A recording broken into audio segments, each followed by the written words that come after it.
Tradition. You can't buy it. It's earned the hard way over decades and eras. On the field, on the road, in the mud.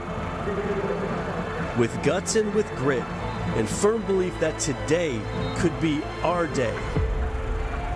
The Lamar Hunt U.S. Open Cup is back. Still alive, still kicking, the oldest prize in American soccer. 96 teams, part-timers to major leaguers. Survive and move on, lose, and you go home. So we call all underdogs, dreamers, and believers. And we ask you again, one simple question. Are you up for the cup? The mania of the Open Cup hits the Citrus State here tonight. From Paradise Coast Sports Complex in Naples, Florida, it's SC Naples and Little Rock Rangers. There is one thing that is for certain in this competition. It is that nothing is for certain. Howdy, folks. Peyton Gallagher with Carmen Boquin. And Carmen, pair of sides here in this one. Similar stages of their Open Cup journeys, just making their first impressions in the competition. How are you? I think one of the biggest difference right now is FC Naples is coming from a month long already of being in competition. They're doing great. They haven't lost so far. So can you imagine the momentum and the excitement that they have? Whereas Little Rock Rangers, they've only played that game. They started their competition up until May. So it's just a little bit of who's coming from a better standpoint of having games rolled. Of course, both sides have cut their teeth in this competition with a single game, and for FC Naples, it would take an extra time, stoppage time, I should say. Winner here, provided by Kevin O'Connor. It was a great goal that saw them get across the line against Sarasota. 2-1 in that one, across the deck and into the side netting as they take it again 2-1. And in Arkansas, it would be Little Rock Rangers welcoming a professional side to the state for the very first time as they took down Birmingham Legion of the USL Championship, one of those first signature cup sets. And it wasn't necessarily by a scruffy goal. This was a beauty by Kevo McConnell that saw them win the day. And here are the lineups, Carmen, for both these teams. Some chopping, some changing, but the idea is solidity for both 11s. True that. 2 substitutions for FC Naples, 4 for Little Rock Rangers.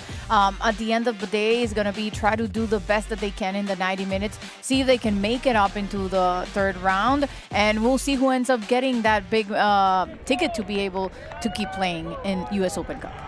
A slipper fit in round 1 for Little Rock Rangers.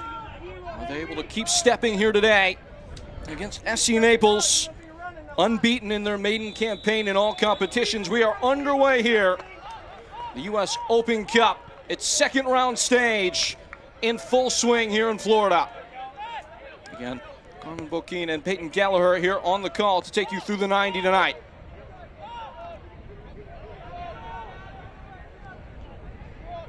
Carmen, the defense has been so strong for SC Naples so far, been the calling card. Don't necessarily know a ton about Little Rock as they've only played the one match competitively to start their season as they prepare for USL 2 play coming up here in the near months. Jaden Onan's getting right to work, taking aim at goal, and inside the first minute, SC Naples throw the gauntlet down. It's 1-0.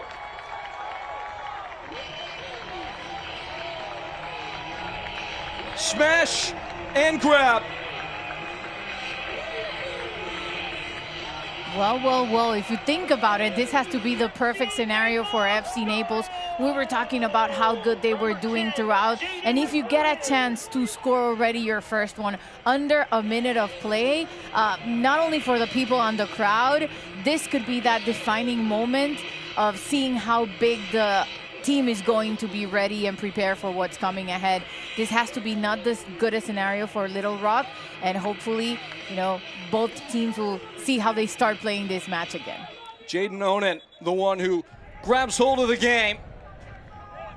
He was the star man signing for FC Naples, the one that wears the heavy shirt with the number 10. and a player that has history in this competition. In fact, he had a goal and an assist against the Chicago house side, coached by Matt Poland several years back. That for forward Madison. He makes an imprint here again today.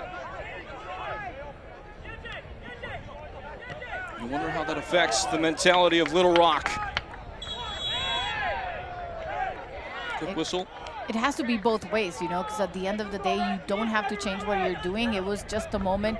You were able to start in a better position, put the ball behind the back of the defenders, put yourself good in front of the goal. But then Little Rock, they don't have to feel that upset. It's so early on into the match. You still have 90 minutes to go on and see if you can change this result.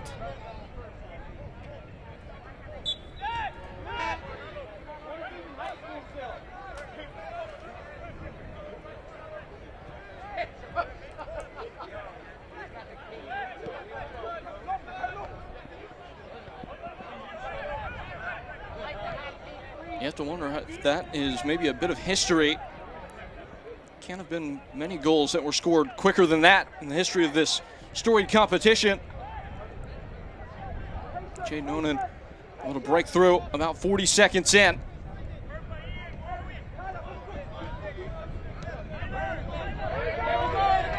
Spun in over the top. Onan's onto this one as well. Dealt with at the back. Spread wide, past Nick. Waiting on an overlapping run. O'Connor trying to cut it in. And right now, straight away, it's Little Rock under siege.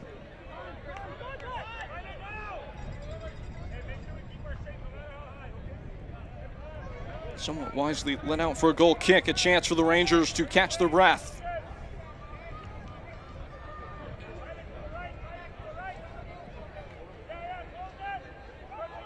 Side and Little Rock Rangers that only completed 96 passes in their upset win against Birmingham Legion. They will be asked to play much more with the ball, already trailing by a goal early.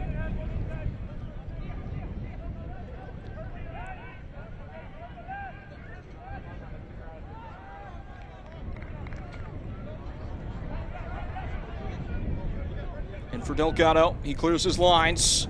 A little bit hairy there in the distribution.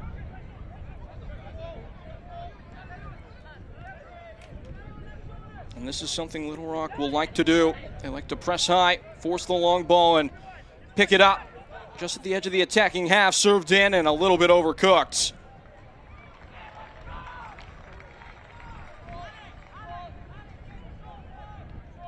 So in your mind, Carmen, you really flushed the goal. You're playing 0-0 at this point, correct? Yeah, you want to see it that way. At the end, FC Naples, they're at home. This is a moment to keep getting the crowd, make it to the next round, and the adaptability that they're going to be showing throughout can be important. Second entry. Heckenberg looked like he got the clearance in. Because, you know, at the end, you're facing a team that you know nothing about them, sure, even if they played one game. Right? So you need to know how you're going to adapt or react throughout. Something that Matt Poland mentioned to us in the build-up to this match is Naples have experience with that this year. They played several teams that were either playing their first match as a club or first of the year, so they really have that good rhythm against a side that they don't know much about. That will be the case here today against Little Rock. And that's a key, because you can control what you can, which is the instructions that you give to your players. I did the game FC Naples against Sarasota, and they were able to adapt throughout moments of just having the ball, other ones not having them, and then they created the chances. They committed a PK that didn't end up being one because, you know, they had Lalo, such a great goalkeeper. But at the end, they were able to figure it out coming from the bench. Both Henderlong and O'Connor were able to solve it and move past that round. Yeah, Poland has certainly shown a shrewdness with how he's managed the late stages of games. You mentioned Lalo Delgado. A chance for him to continue his great form in goal here today. This has been a stout defense for FC Naples. Catapulting throughout. Whacked it, goal. It's a man who's shown a penchant for the long strike. Kivo McConnell just off there. And That's a good chance, you know. If you can get closer, try using those resources, a shot from a mid-distance. First shot also, just going directly to the ball, goes out wide. But good idea to see if they can do something against Lalo.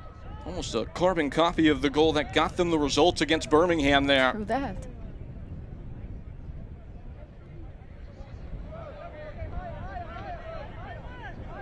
Early on, you see Little Rock featuring that press.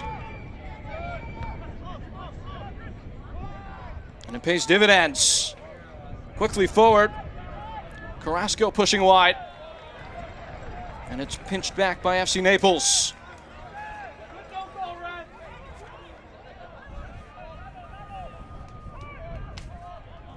A little bit of a faulty first touch.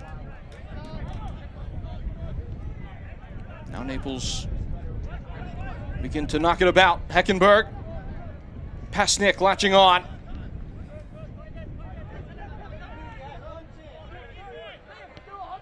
And sloped in over the top into the path of Onan. He's been lively so far, Jaden Onan. Imagine being able to score in less than a minute is always such a good opportunity. But you needed to know where, you know, how to position yourself in that possibility to be able to get such a good shot in terms of scoring that first one so early on. It's got to be better than any kind of energy drink. A little lift. Or coffee? Coffee? Can we do coffee or not? Cafecito. Okay, yeah. Good. And these are tight confines for the Rangers. Able to clear the lines.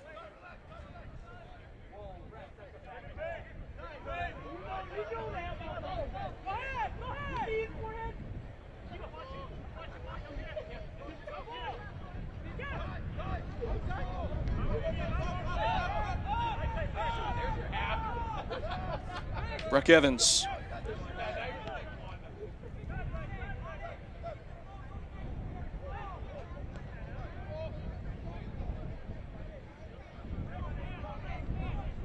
Out to the wide side. And pushed down for a throw. One that Little Rock will look to go quickly with.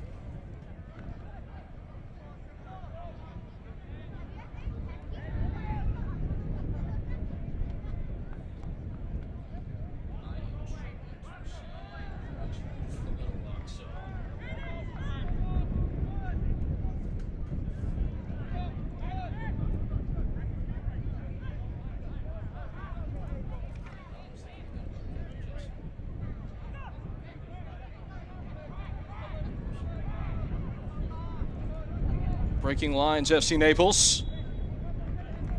What have you seen so far from this Little Rock press, how they're setting things up? Well, they're trying to find their space on the field so far and push a little back in terms of just recovering the ball in the midfield for them to be able to create something towards the goal. But of course, this is going to be an FC Naples having the possession, having the chances, and just striving towards the goal.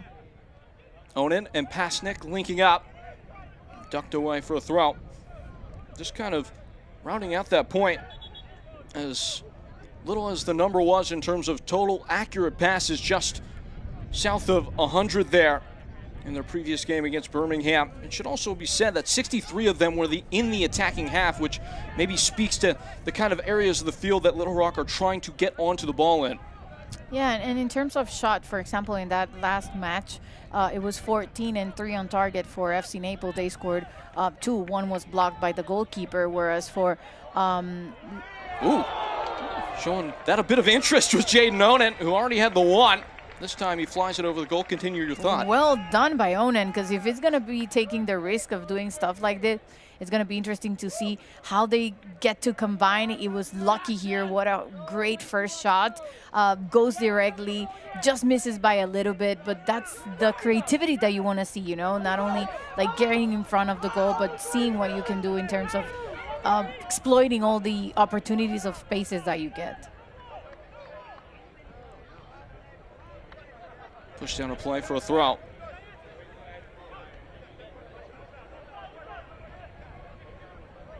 Now into the box. And just uprooted on the ball.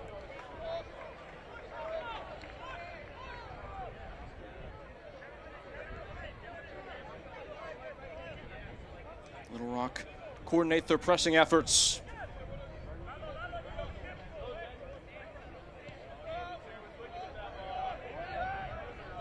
Maybe some space on the far flank now.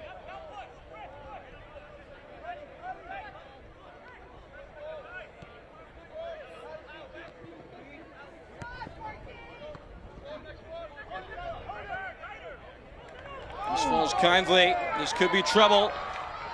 It's Ian Cerro to the top of the box, taking aim, and just pressed wide. May have taken a touch there. Cisneros was the one who gave it a whack.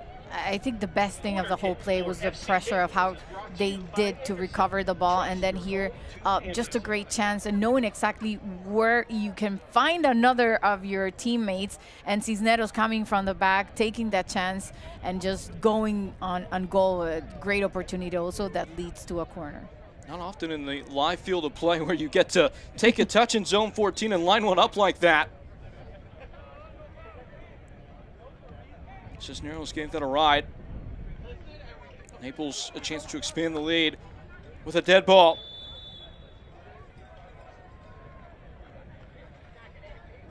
Within swing. It looks like it's going to tower tall. Well spotted and knocked in.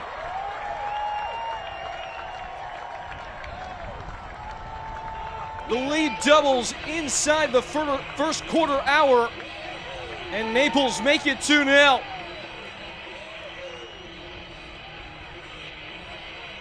We always talk about how important it is to take the set pieces and convert them into goals, and that's exactly what happened here. Defensively, Little Rock Rangers players lost completely who to mark, what to do.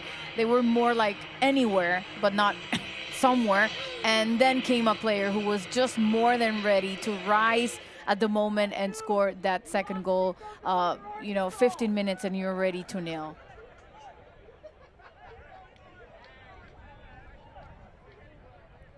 So the hole gets deeper for Little Rock as Naples show their teeth again, this time from a set piece.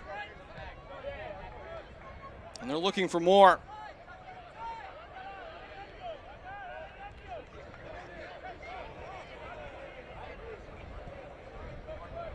And it looks like it's going to maybe be scored an own goal against Little Rock. So there was a little bit of a deflection by Padilla before it ended up going in. A whole bunch of bodies in the mixer there. And Padilla unfortunate to apply the final touch.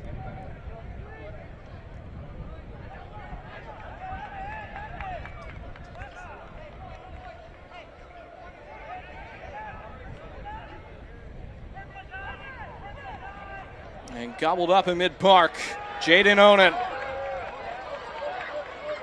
A bit of recovery defending.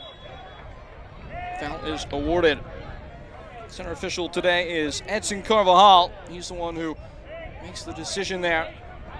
Distinguished referee at the USL League One and Championship level. So now how does the equation change for Little Rock? Oh, it's definitely not going to be easy. You're already trailing 2 goals behind. You haven't gotten that many chances aside from 2 shots from a distance.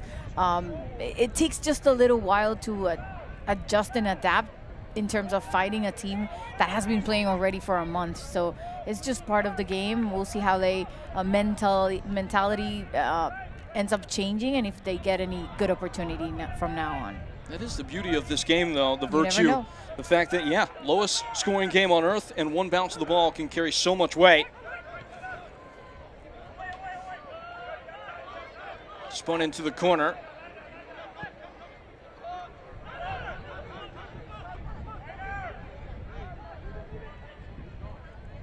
And that's exactly how they ended up defeating Birmingham. They had 7 shots, 5 of those were on target. They were able to score 1.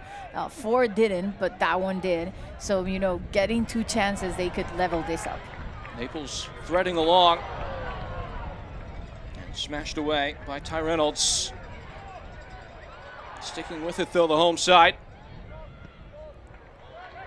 And thumped all the way clear that was the thing. Little Rock were not a passenger that got a lucky bounce against Birmingham. They were in the game throughout, saved a penalty as well, kept the clean sheet. That's obvious, but they manufactured chances throughout that one. Setting for a goal kick here. Now, with that being said, of the 32 teams, and this comes courtesy of Nick Murray, in the last rounds, 25 of the teams that ended up being able to secure victory were ones that scored first, and that is the case for Naples here in this one.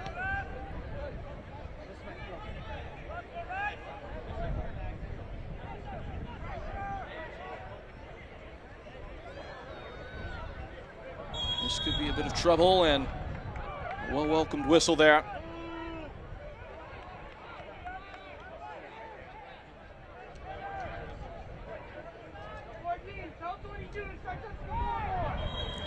Crushing collision, and this is going to be a dangerous free kick. A little bit over-exuberant defensively there from Naples.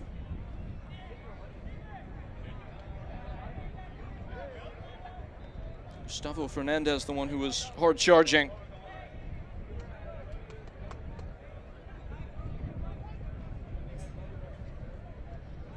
Great chance to maybe create a bit of inquiry here. Set piece in prime real estate.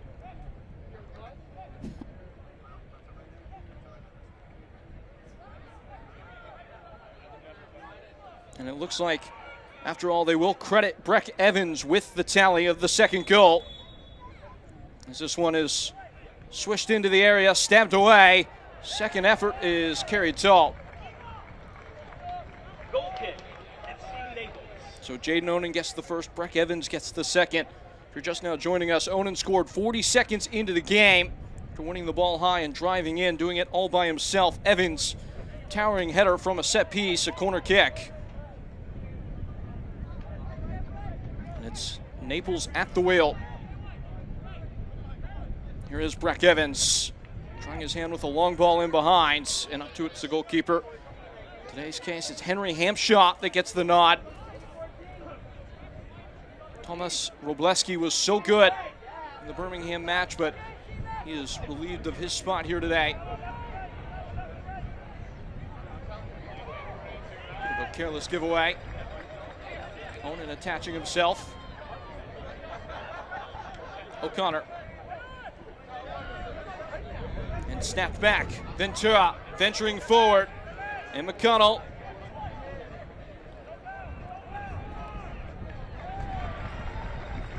And swept up. Cisneros with the cover. And fleet feet from Gustavo Fernandez. Carmen, a bit of a curiosity here. It looks like Kevin O'Connor is being deployed as a fullback in this back four. Yeah, he's been moving around, you know. He's just trying to find his space and keep bringing that game forward. Doing so now is Pasnick, who arches in across. Bit too much gusto on that, and it's out for a throw. That's been the thing, though, with Naples all year long, their ability to kind of chameleon to whatever the game requires. Today, it's a little bit more fluid with the tactics. Yeah, he's a midfield, but he can go back and just place on the defensive line and then just move forward. He gave the goal in the last win, and he was opening up against Sarasota, and now he's just being important too, also with the assist for Onan.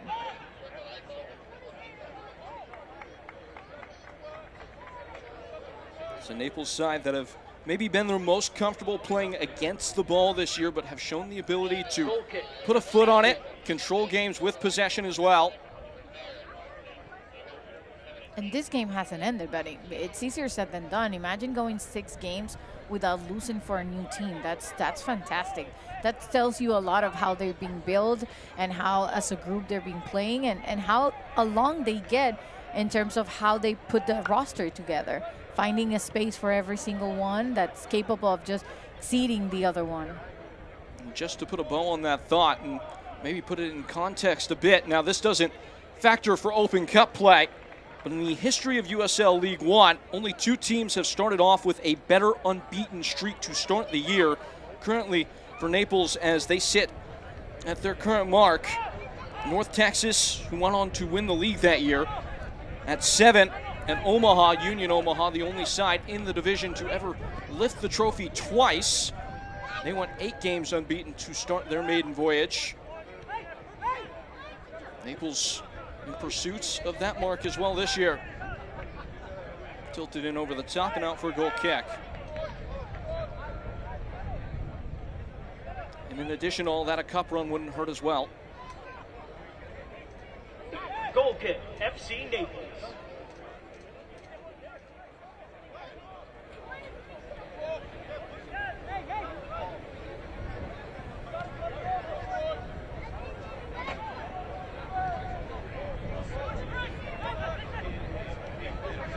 Heckenberg setting the tempo from deep, now Onen, and Heckenberg connecting well.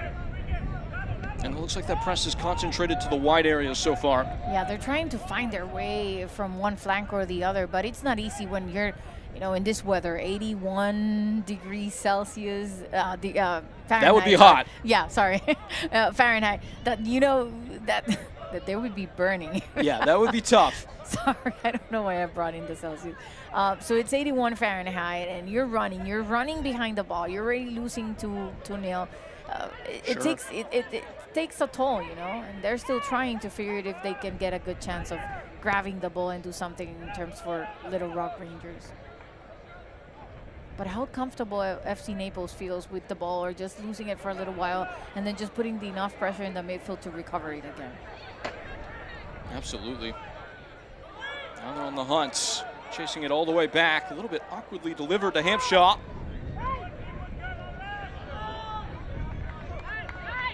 Confidence under pressure, though, from the visitors. A back heel now. Ooh. Still playing with flair.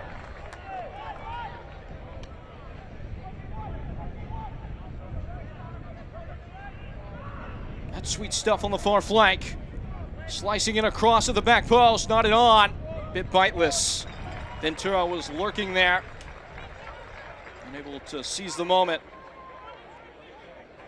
And like you said, O'Connor, again, just being a little bit more in the defensive role. Leaving alone, by the way. Nobody was covering. Who's John? Is it Coca? I'm sorry, it's Ventura. Coming in there, yeah. Nobody was covering him. That's not good for FC Naples if you're leaving one of the players without a mark, completely alone to get a shot like that one. It's a good header, ends up going wide, but still you have a player that could possibly be left in a position that could score a goal. No doubt.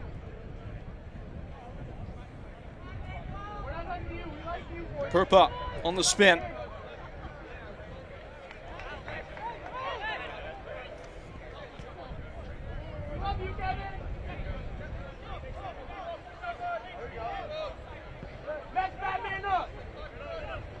Luca Perpa, young player that's just so comfortable with the ball at feet.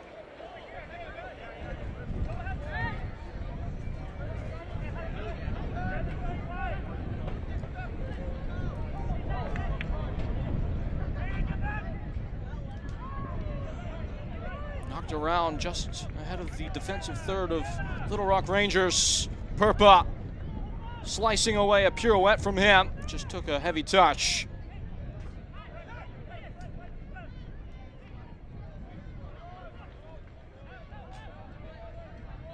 Plenty of space over there. Out by the touchline. Making the run into the pocket is Ty Reynolds. He takes it ahead.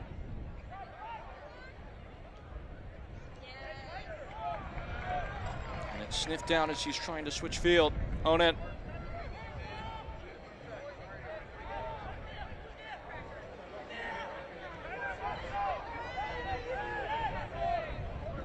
Heckenberg. Uncontested and guides wide.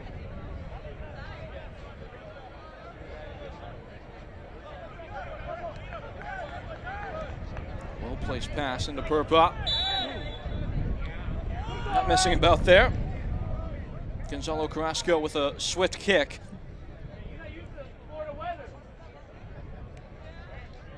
Yeah, Carrasco just coming from the back without thinking of maybe what he's doing, trying to put some pressure, you know, and recover that ball. Ends up committing the foul without any necessity. But thank God he didn't got a yellow card.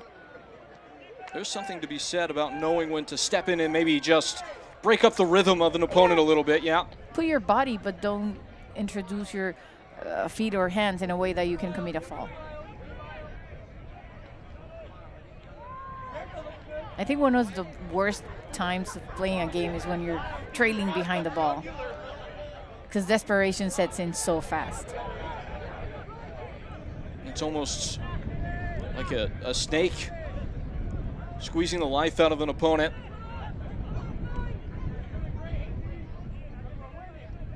Right now, though, it is Little Rock Rangers with the ball in their custody.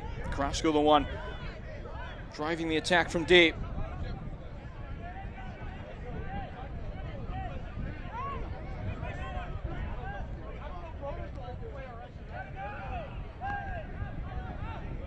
It's been like the longest period of them holding possession.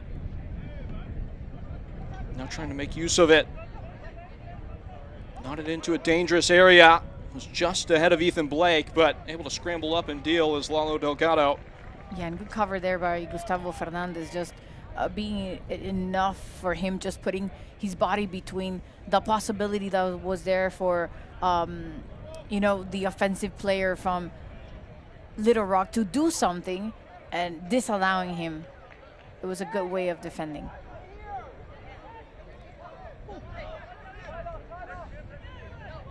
Breck Evans. Lalo Delgado spiking the heart rate a bit there. First stage of that build-up. Mine definitely went like from 0 to a lot. You know, that's the one thing that scares me the most. You played as a goalkeeper. Sure. Well, that was very bad with his feet, mind you. You were bad with you. Well, distribution was not the strength. I think in that, you know, it changed so much in the recent years. Before, you didn't have to be good with your feet. Now it's an extra necessity, you know. They have to be good in both ways, know how to distribute the ball, and, you know, take advantage of having that extra player. Heckenberg rainbowing one in for Onan. And out for a goal kick. Just to kind of maybe illustrate a little bit, yeah, I had defenders taking my goal kicks before it was cool.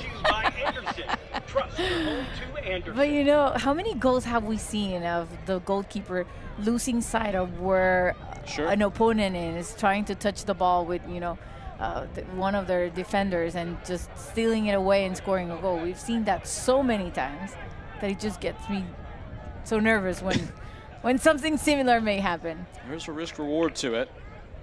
Second corner kick. And we know what happened the first one. Naples doubled their lead. This time from the opposite flag. Launched in, just lurched away. And a whistle halts play.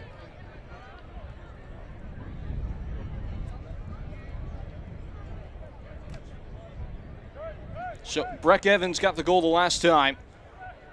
Unable to apply any pressure to the target there.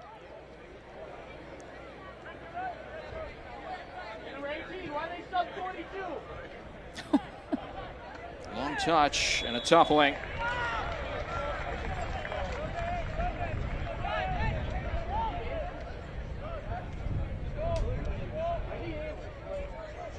Did you ever receive a goal through your legs?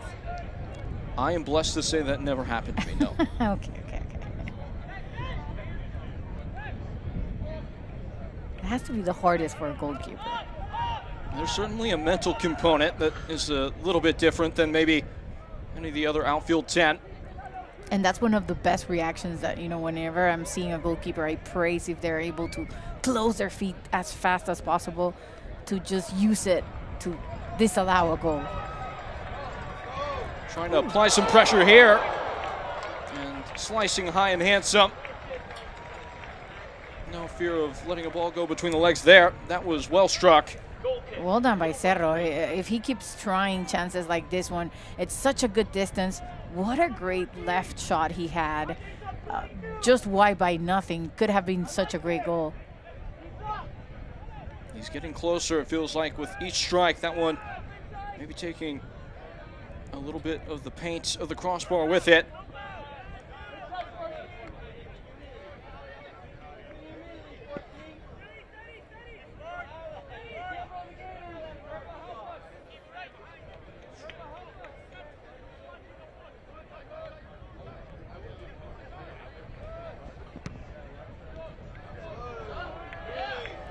into a dangerous area. Luca Perpa layers a pass in.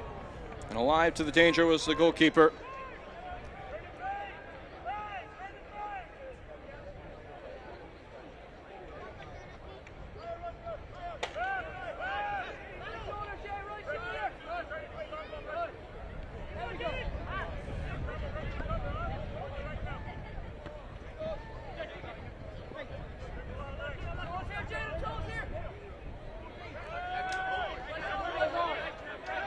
So there is a shot spread, and that really drives home exactly how clinical Naples have been.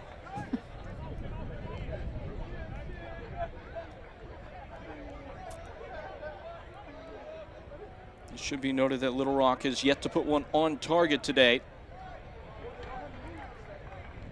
Defensive work to do now. And what's the word?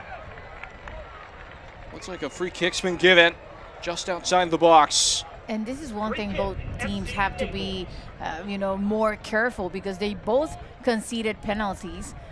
Didn't end up making an impact on the scoreboard, but it tells you how defensively they can lose sight just a little bit. Here, it was so close to being a PK, ends up being just in the borderline, but still a great chance from a set piece. And they already scored from one, so.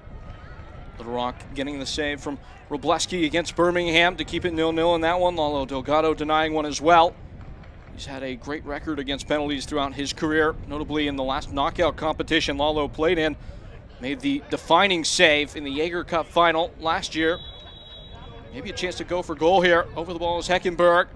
Fired toward the goal and knocked down by Hamshot. Looked like that might have had a little bit of a wiggle to it.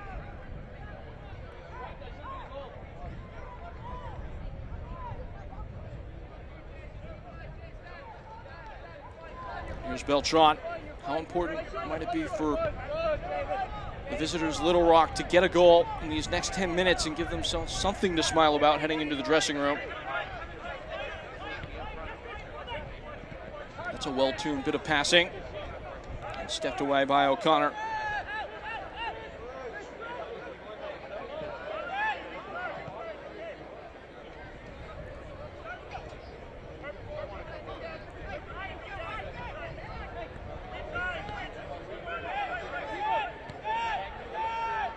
In for Delgado.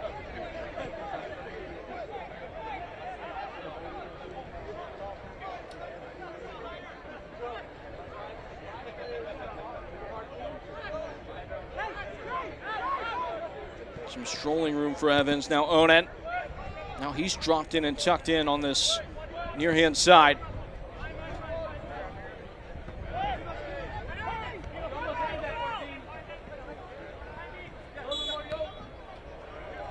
Looks like an advantage might be brewing, but it's brought back.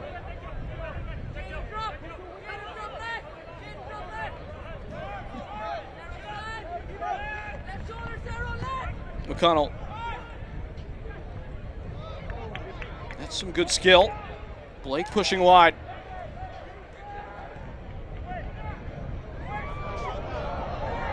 Flashed in and turned wide. It was a good move that unlocked things, and a ball put into a dangerous area, it looked like, for Ventura. And Little Rock finally makes some inquest by moving the ball and using the full width of the pitch. Yeah, and that was good, transitioning from one flank to the other until they open a good space, a good pocket where they could do something.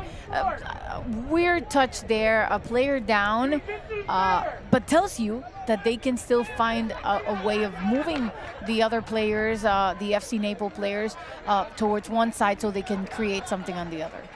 So Connor, the one who picks up a bit of a bang, yeah. Looks like he'll be able to walk that one off. The hero of the first round of this adventure in the Open Cup for FC Naples. Talking to coach about that goal. He said he thought it was funny because it was proof for the first time that Kevin O'Connor's right foot was not just a prop, more than just for standing. It was a great finish with that right foot as well. Yeah, he did. And the impact that both Henderlong and Connor brought when they stepped in the field. Right now, you still have a lot of good players on the bench. You're giving moment of other players to showcase themselves. And, you know, controlling a game when you're winning 2-0, it's always important because mentality-wise, you want to see how they react because you can't lose it, you know? Galloping to the front foot, a great tackle's put in by Ventura, who's been touching every blade of grass so far today.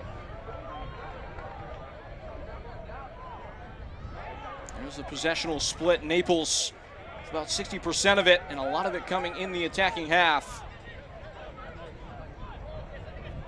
Rolled along for O'Connor.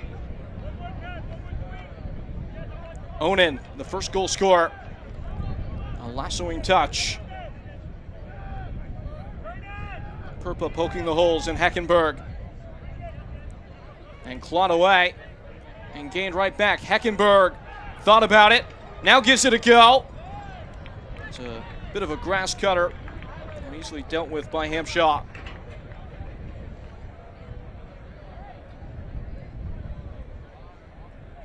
They could have approached just a little bit, but then he decides to go for that shot from a mid-distance, low, like you said, trying to see if they could do something against Hampshaw and surprise him a little bit.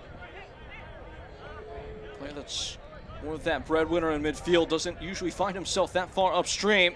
No. McConnell widens things out. There's been space out there for Little Rock. Falling into the area. Back in again. And falling back there. Whipping it in with Steven Stone. Not sure if it was service or a shot, but it is a goal kick. FC Naples. And if you consider the 5 shots so far for Little Rock Rangers, all of them have been from a distance because they haven't been able just to get that close to the goal, and opportunities from outside the box have been what they've been recurring to. Maybe the sign of just a well-built defense if you're able to force your opponent to be taking shots from distance like that. Offside flag is up.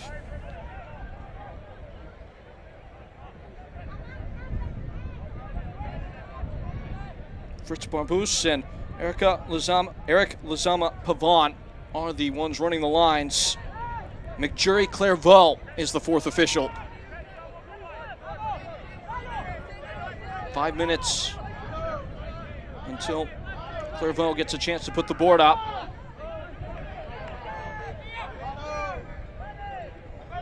Can't say I've ever met a McJury before. That's a first.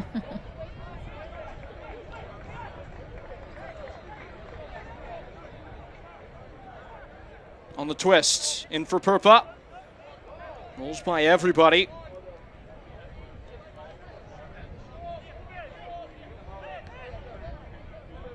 Own it.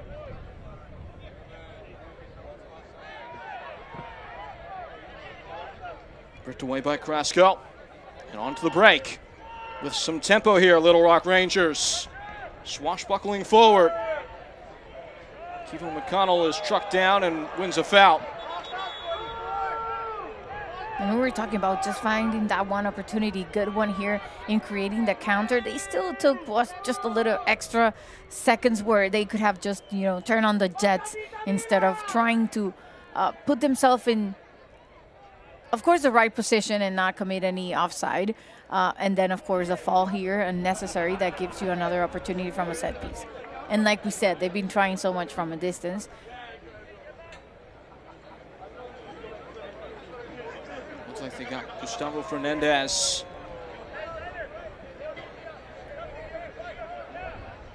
I think he was giving him a warning or something.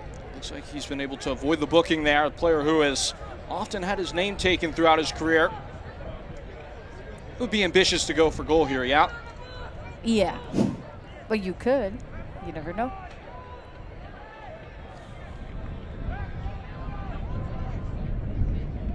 Looks like McConnell and Scott Gray casting their shadow.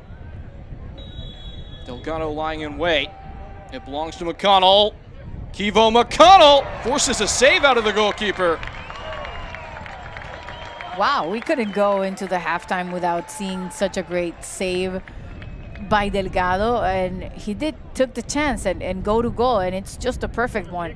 That would have been another amazing goal if not for Lalo just saying no and denying that opportunity.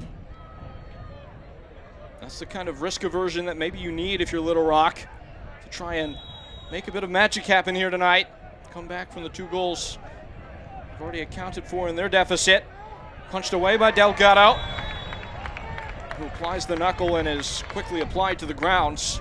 Yeah, ends up receiving a fault in attack over there. He's really complaining, and of course assistance is being called in. Both players still down. Yeah. Delgado is back to his feet, even if it is with a bit of a hitch in the gait. Thanks to Naples, Marco Island, Everglades. Here is how we got here as we approach halftime. It did not take very long.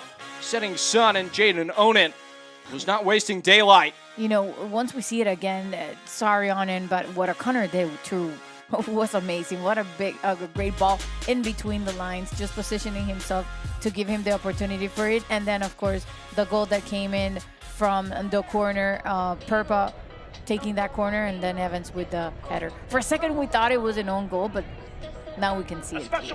For good reason. Took a hefty deflection, but they're going to say it was on track for goal. Because it was going there, exactly. Maybe a little bit of help from a friendly FC Naples scorebook. Diner is a true team player. So next time you're craving something delicious, head over to Lake Park Diner. Still requiring attention here. It was a big Little clash. Rock Rangers player, And if there is any possibility of a head injury, they do not take chances. Here is where the injury happens. Here. It was elbow with head, and then when Delgado falls, I think he bumped his head with the ground. Looks like he's still trying to stretch out a bit as well. I'd still be on the floor. Who among us? Brave enough to step into a box with Lalo Delgado. What a save. We couldn't go into halftime without that save. He has been phenomenal so far this year, and for good reason why he's wearing the armband. And one of the good reasons why, you know, FC Naples is still unbeaten. They have not made conceding a habit early on. Only the 2 goals allowed throughout the course of their early contest. One of those having been scored by Sarasota in the Open Cup. The other in their first match in front of a huge crowd here. The Paradise Sports Complex. That was against Chattanooga Red Wolves, and when you watch that video back, I encourage you to, because the goal was pretty fantastic. I'm not sure it was meant to be a shot even. The clock has stopped at 45 minutes. It's 2 minutes of stoppage time. A stiff header away. At this point, Little Rock, their main goal has to be to get to the break, only down 2-0.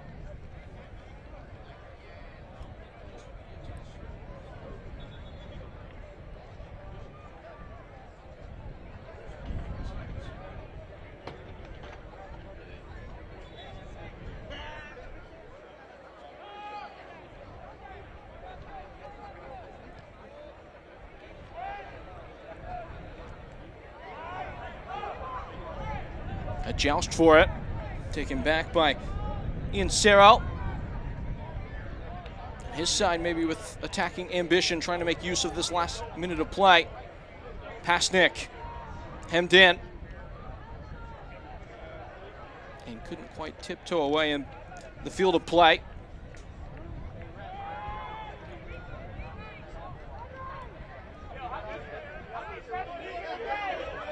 Sloping switch into Ventura. Oh, that's risky. It's not quite come off. Ian Serral skips it wide. Little Rock switch off for a moment, nearly pay the price. Yeah, what a big momentum, because you're going, you know, you scored one so early on, and then you could get a third one in the last opportunity of this first half. It just goes wide by literally nothing. Definitely could have been the third one. And if Little Rock do find a way back into this game somehow, you will remember that moment. Yes.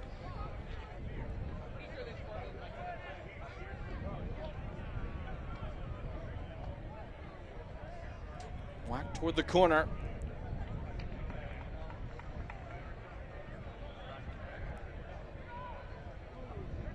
Much to address at the break for Nick Doyle and these Rangers.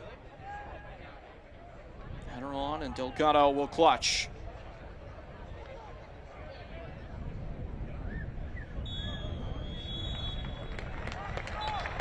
And that is the curtain fall. FC Naples, bit of an ambush inside the first 15. 2 goals to the good as we hit the break. It has been interesting to see how FC Naples is capable of, taking control of the game, even if they don't have the ball, even if it hasn't been a walk on the park, they still have been able, to secure every aspect of the game, and that's why they're taking that lead. We'll see if, of course, Little Rock Rangers has something extra to show in the second half. We'll step aside for now, break down everything we saw in the first half. When we come back, it's 2-0 Naples, the home side, in line to advance if they can hold their nerve. Little Rock Rangers back to the drawing board.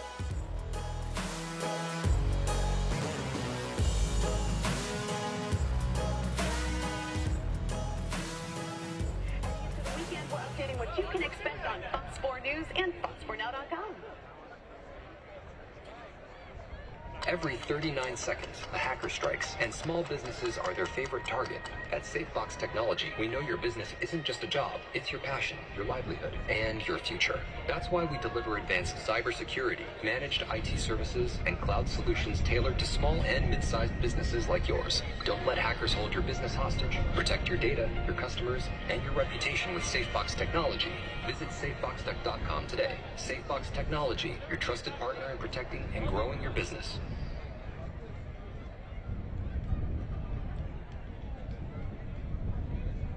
After 45 minutes of play, we have 2 goals for FC Naples from 6 shots. From 8 shots and 2 corner kicks.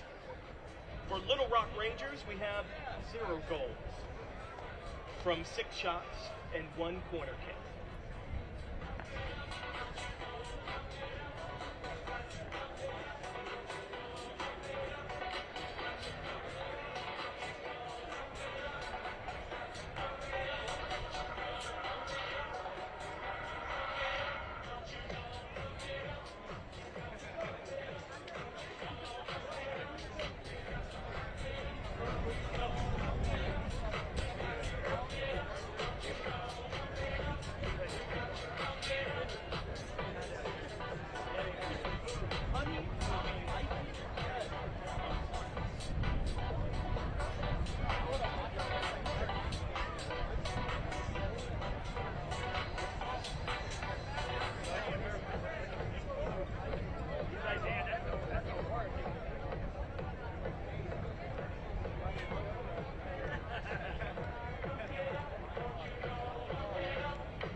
Ave Maria all started with Juan. Juan really said it was a great place to raise a family. Initially, we were sad that they were moving. So I said, well, let's take a look. I fell in love with it. Juan's sister, she moved, and his mother. And then my oldest daughter, she's also moving. Everything is here that we need. It's a chance to really do life together. We'll have a big family meal. It's a lot of fun. And have a seat, pull up a chair, and enjoy a nice meal. Juan really was the originator. I'm Louis, and Ave Maria is my big kind of small town.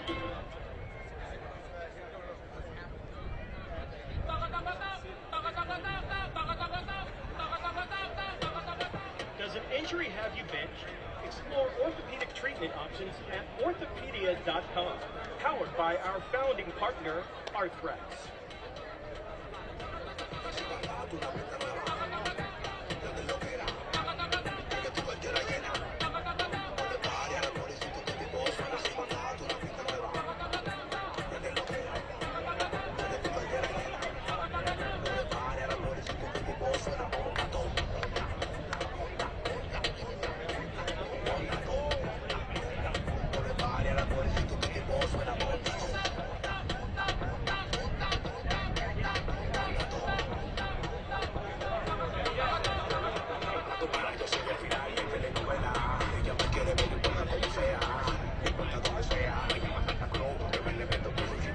We would like to take this moment to thank our title sponsor, Physicians Regional, dedicated to keeping Southwest Florida healthy and keeping our players at their best on and off the field. Physicians Regional.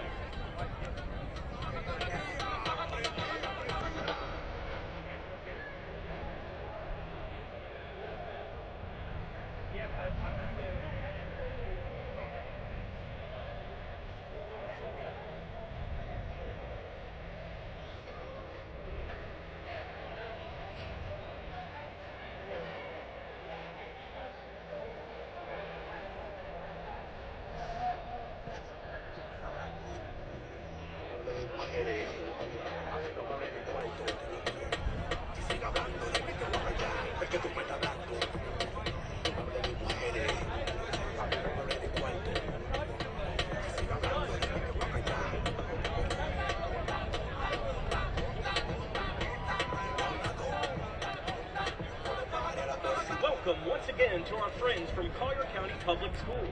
We hope you're enjoying this Wednesday night out.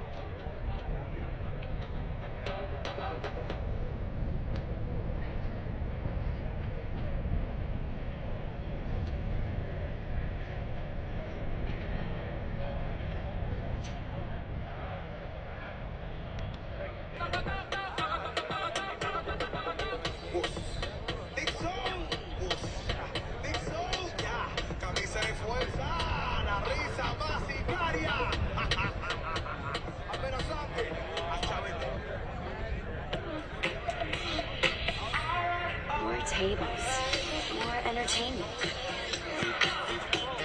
more slots, more fun.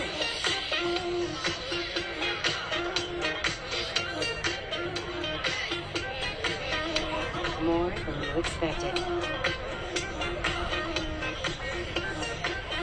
There's more in paradise at Seminole Casino Hotel in Immokalee.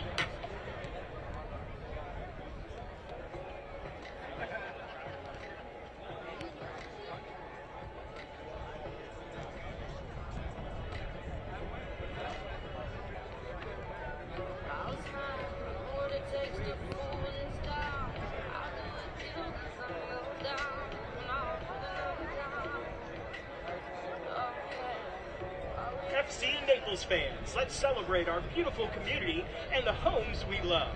Thanks to Parker Hudson Homes, building exceptional homes right here in Naples, dedicated to quality and our community. Visit parkerhudsonhomes.com to find your dream home.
FC Naples fans, a reminder that soccer balls may be hit into the stands at a high rate of speed. So pay attention and please ensure use of proper concourses and walkways and avoid climbing over seats or barriers. Please note that alcoholic beverages will be stopped being served at the 70-minute round of the stadium.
Here's a twist on your typical banking options.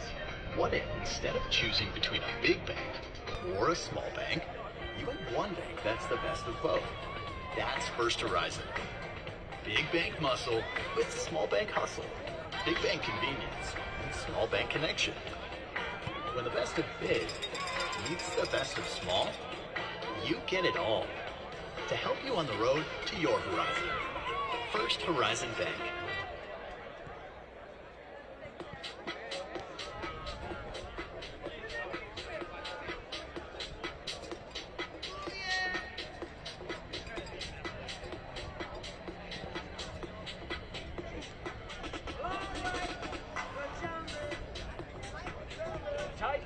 Has been locally owned and operated for over 10 years with 9 locations in Southwest Florida, keeping the field clean and keeping uniforms cleaner. So stop in and let them make your clothes look like new.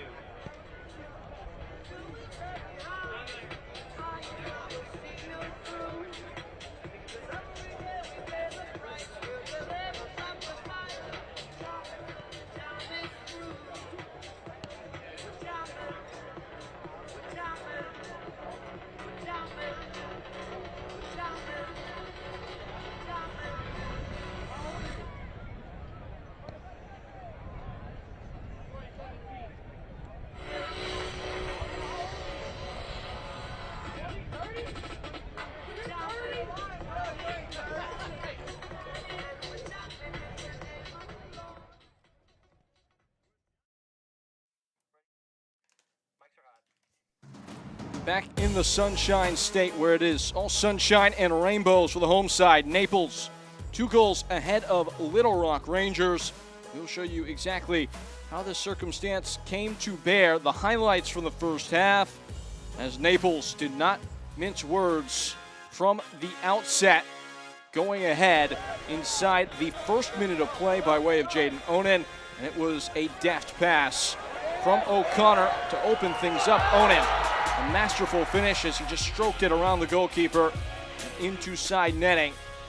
You know Some what? chances for Little Rock, yeah. Sorry, the more I see it, the more I like it, because you can see O'Connor lifting his face, knowing exactly where he wanted to put the ball to find Onen. It's amazing.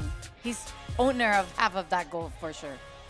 He would have another look here, just flying this one over the crossbar, and Naples really unleashed a barrage of chances, this time provided by Ian Cerro right before the end of the half, cutting this one back in. And Cerro was in the heart of a lot of things. Another good one from him, controlling the ball, putting it in the way he wanted, accommodating it for him to get that great shot that ends up going wide. That actually was one of Cerro's earlier involvements. Seeing there the second goal, and this was a chance from a free kick by Kivo McConnell, and here is the chance. Aforementioned, Cerro getting in just before halftime and guiding it wide. Just a little tiny distance away from the post. It could have been the third one, and you can see it in terms of shots, right? 8 and 4 on target, whereas there were 6 and just 1 on target in this case for Little Rock Rangers. I think almost the 6 shots were all from a distance, from mid and high distance. Really felt like any time that Little Rock Rangers were able to get into the box, which they did a lot in the first half, never really got a clean side of goal. That defense just congesting that area of the field.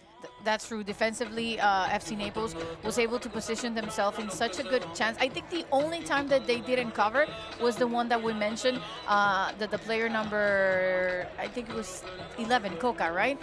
Was able to just find himself close to doing something. But then otherwise, they were just able to mark every single player wherever they were trying to create an attack and not allowing them to feel freely to go on goal. They did have success, Rangers. It felt like it was often down the flank, defended by Kevin O'Connor. We will see how Matt Poland and Nick Doyle choose to alter this equation. And it looks like it is O'Connor that exits, so Max Glasser can maybe add a little bit more defensive fortitude in the wide spaces.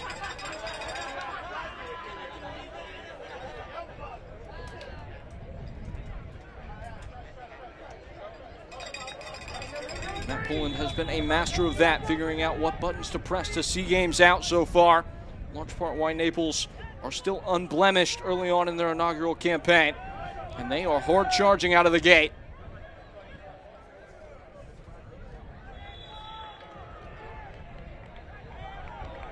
Substitution for FC Naples entering the game. Foul is given. It's Little Rock off the hook a little bit. Replacing number 14. Naples were flying around in their pressing efforts, really making life uncomfortable for the visitors.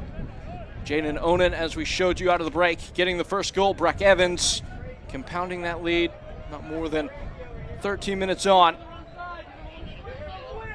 So what are you looking for in the first 5 to 10 minutes here, Carmen? Well, any chance from FC Naples that they can take in terms of just creating from the back, building, being strong, and just, you know, more of a chances of them doing extra effort in attack, that could be nice. And then for Little Rock Rangers, just to see they're able to get closer to the goal and create another big opportunity and see if they can equalize. I think the lights may have gone out. Did you like that? Yay! But they went back on really fast. Who hit the light switch? I think we start with a drop ball here. I think they have to wait a little bit for all the lights to be on, and then he's going to do a dead ball.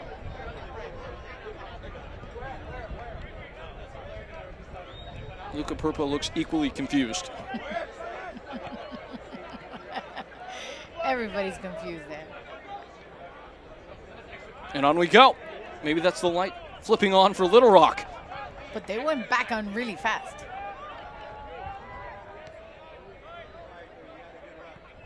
Sent spinning towards midfield.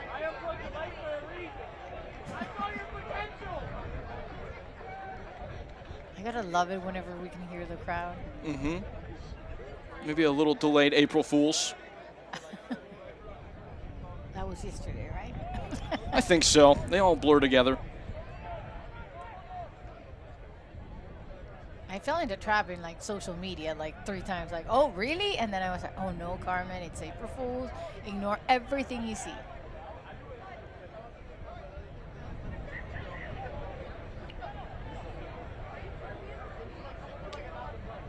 Picked up in those wide areas again. So much of the play has taken place out by the touchlines. Hard tackle. Vincent Carvajal is not having any of it.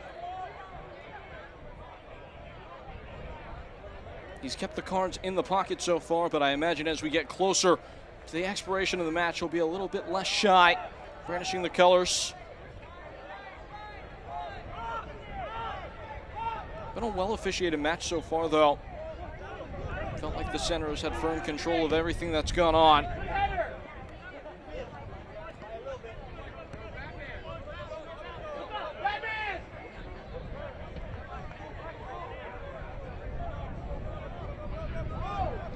Fernandez. He Floats one in over the top. Picked up by Hampshire.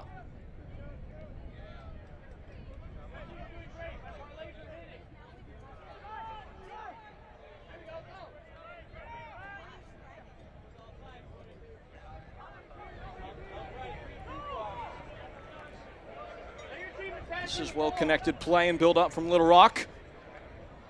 Rolling into the attack. Dealt with by Breck Evans.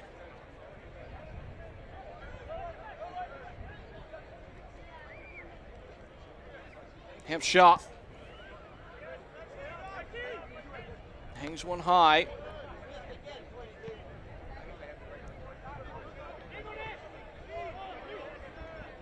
Just waiting for someone to bring it down.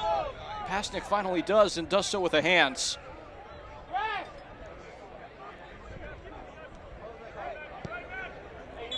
And straight away, and maybe too quickly, from Little Rock Rangers.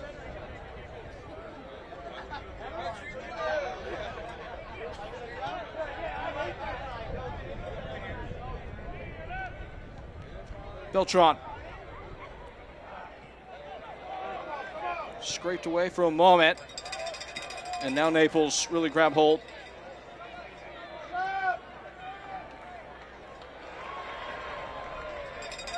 And rambling into the attack now, FC Naples.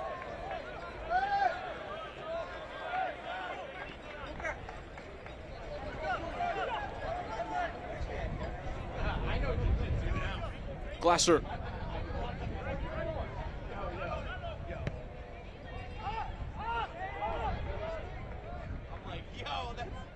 And it looks like maybe they flipped the fullbacks with Glasser coming on.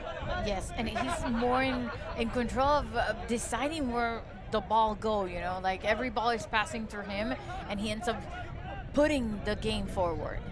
Been a mainstay in league play as Naples are denied an opportunity with an excellent bit of sliding defense.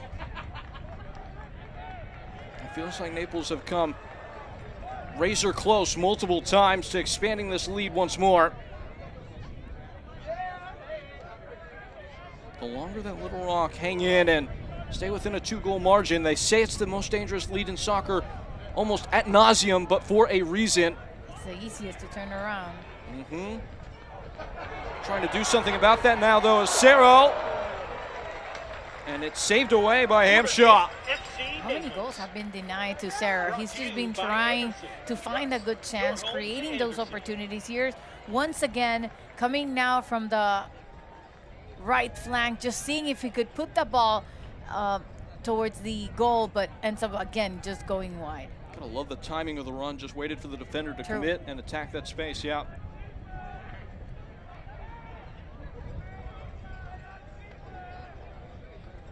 Naples have already scored from one corner. Breck Evans is lurking at the top of the 6. He may be the target. That is where it goes. He gets a look at it. Cerro has a bite. And this time, a little bit less close. He's more than once troubled the goal. And here is a substitution being made by Nick Doyle. Reynolds, his last play was saving any possibility for FC Naples in that corner, and then Dubé coming in. It's Dubé that comes on. Played all 120 minutes of the first ever Open Cup match for Little Rock Rangers back in 2019. That was alongside his coach on that day, Nick Doyle. Doyle, the one who summons him from the dugout here in this one.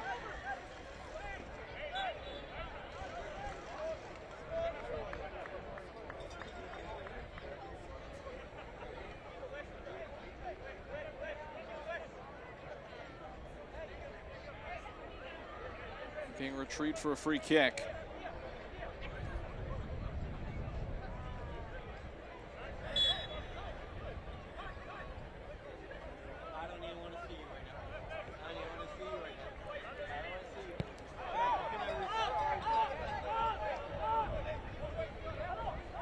Delgado. Fernandez. Dubé getting stuck in straight away.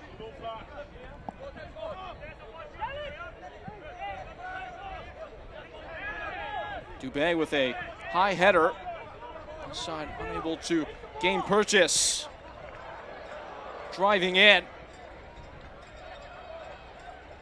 And snapped back. Little Rock Rangers just can't quite put a leash on the ball.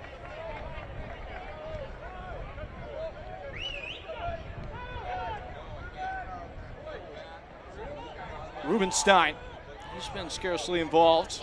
Yeah, but these last two were great, just trying to find a way of putting that ball to the left for Onan. Driving away.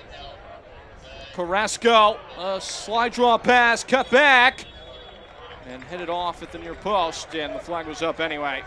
It was the most dangerous, though, Little Rock Rangers have looked in some time. Yeah, in the second half for sure, and just getting closer to the goal. It's also the best one I think they have done so far, but in terms of the defensive coverage from FC Naples, they've been so good.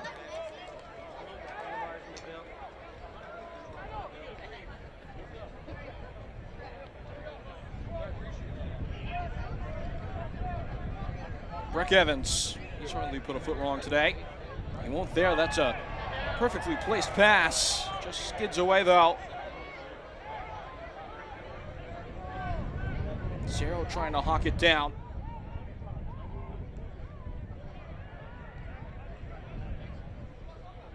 Pumped down the touchline. And hooked away for a throw. Maybe a chance to make use of the long throw for Little Rock. And if they have a designated specialist, it appears to be Scott Gray, who's made a long venture to grab this up. Everybody into the box.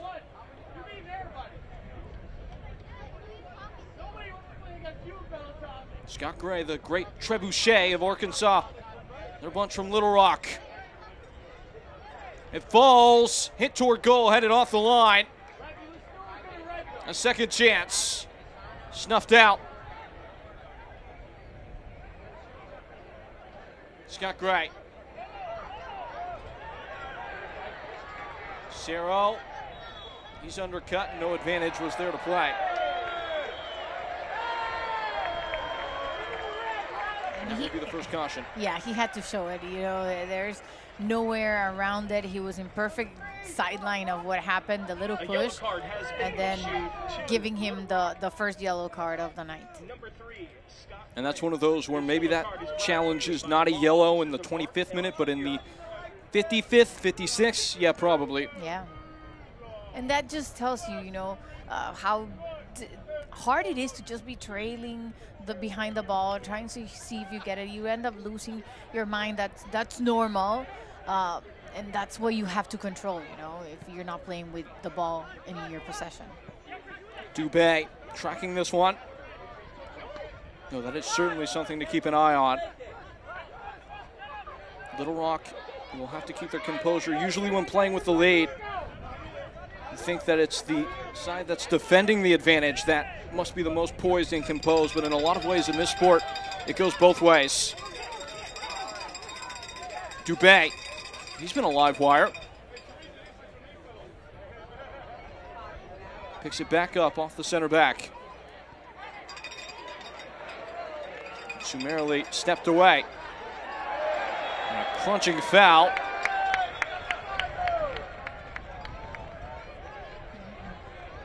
Not sure if a yellow card has been shown, and now it appears there has been one. Oh, there it has. And it's such a similar distance from the one in the first half. You know, that they got that good opportunity from a set piece. Number 10, Natasha Dubé. This yellow card is brought to you. Looks like Dubé is the one who's booked, yeah. And another clear push also, and just, what, a few feet away from being a penalty kick. Maybe a foot. True. Big Breck Evans lying in wait. Long shadows from left to right. Stalking in the tall grass. And we went from no yellow card to 2 in a minute.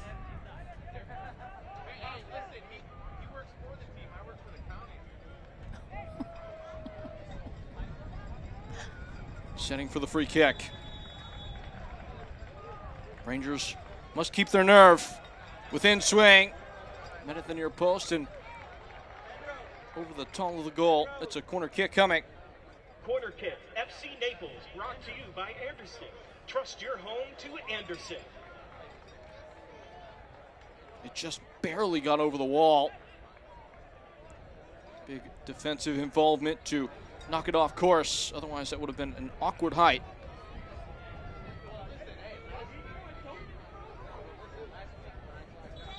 Naples trying to make mischief from the flag.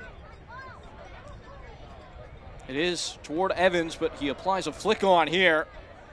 Unable to make it stick.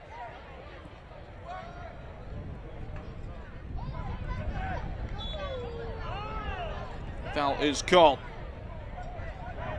If Pasnick had not undercut the defender, looks like that was Padilla. It may have been offside anyway.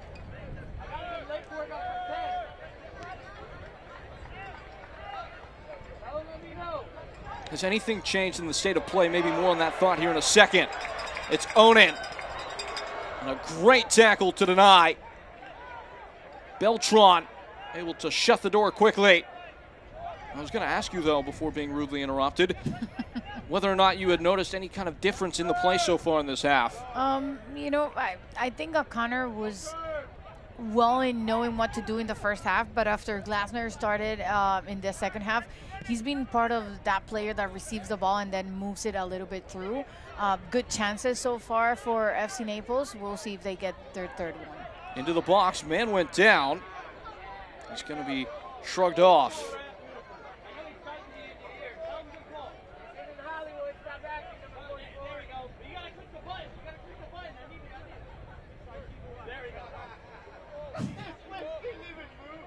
I'm so invested in their conversation. Is that a fact? Yes. Come on, there's a game being played here. I know, but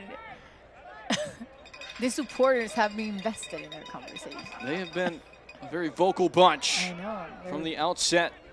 Really been behind this FC Naples project and given it life. They've had a lot of good performance to savor over these first couple of home matches. And we were talking before this match kicked off, it's a Naples project that really has legs. There's a lot of ambition and investment behind this team on the field as they charge straight into the four. Slipping infield, a bit of skill, a dance and a dart. And just tilted tall.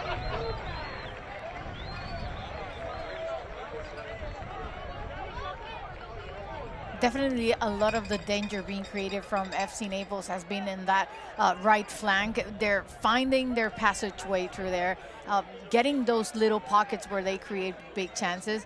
And now again, just trying from a distance.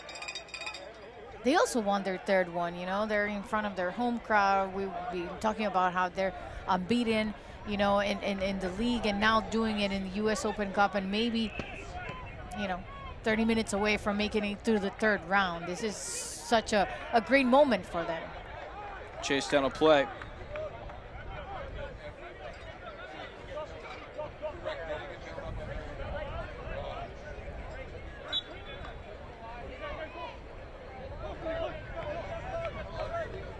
A whole bundle of changes being prepared right now by Matt Poland.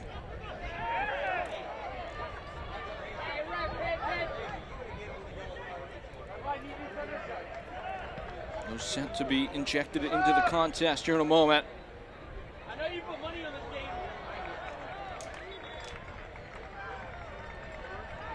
Maybe a chance to make those changes now.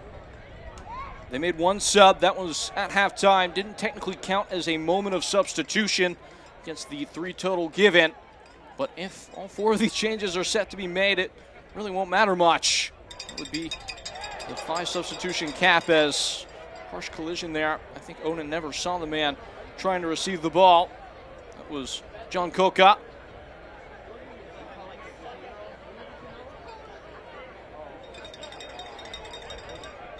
That was a crushing collision. The substitutions will have to wait. Looks like Carson Henderlong might be one of them. He's been in fine form in front of goal.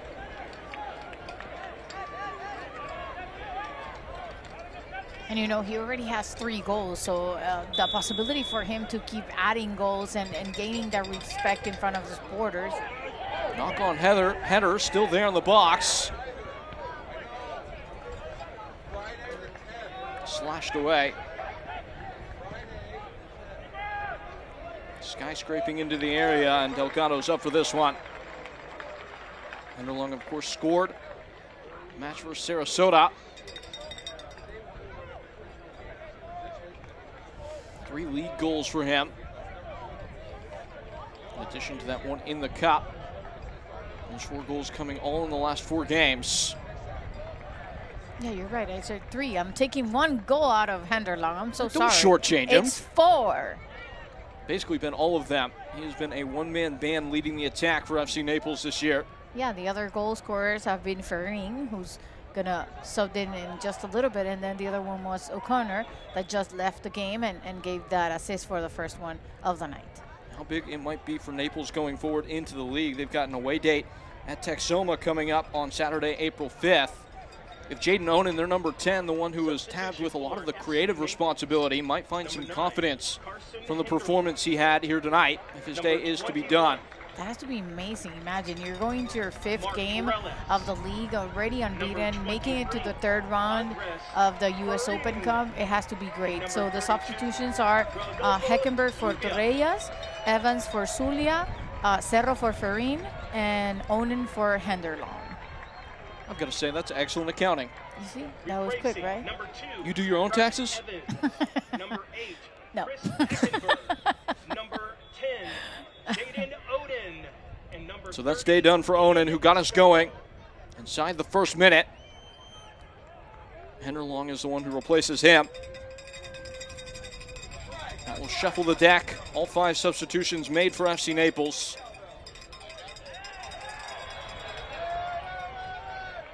Ferrin, of course, got the first goal at this ground for FC Naples. Penalty spot against Chattanooga Red Wolves. Ian Serral relieved without the chance to get his goal. He came so close. Yeah, he had, what was it, 4 opportunities, I think? So.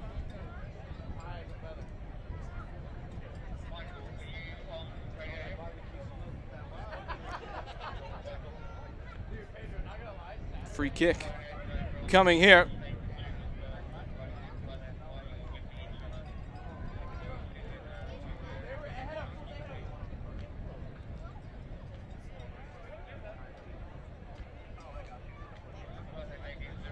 It's a 2-man barricade. And Naples would look to make it all semantic if they can get the goal here.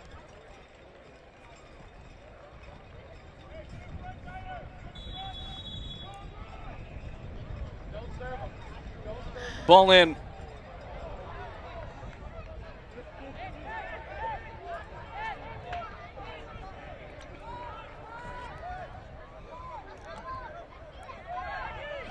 Glasser.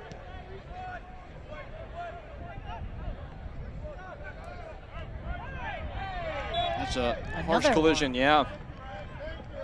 And it's not the first one McConnell has been embroiled in. Yeah, he's been involved in a few of, you know, the extra physical game. There you get it. You understand sometimes, you know, that little bump. It's part of. FC Naples, at least personally, I've been amused with the fact that they've been very vocal about their blue-collar identity. Literal blue collars on both the home and the away strip. They're up for that kind of tumultuous type of match, you might call it. Contact is just something that comes with the territory. It depends more on where you're playing and how used to you are, right? That's fair. Go to South America, that's more regular, right? I think that's an accurate assessment, yeah. But then we love it when we don't see that on a game also. So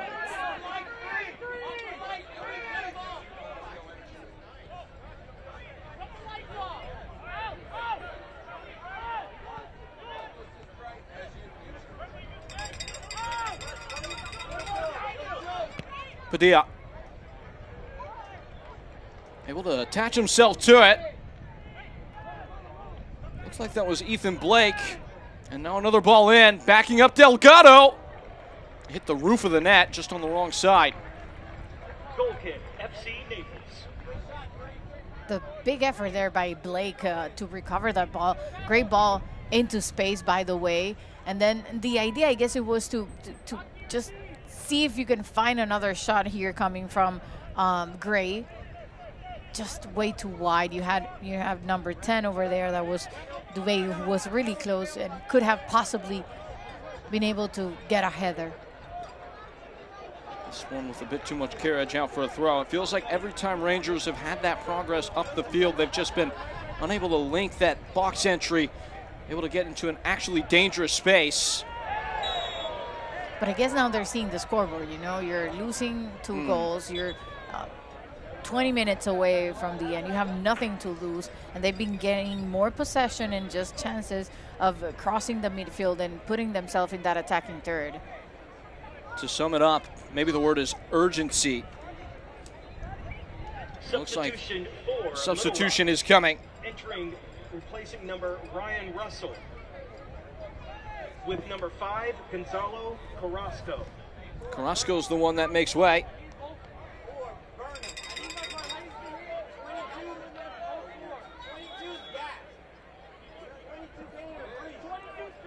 I believe that is Ryan Russell, who will check on. Previously, Daniel Burko wore the number 7 shirt, but Russell will be the one coming on here.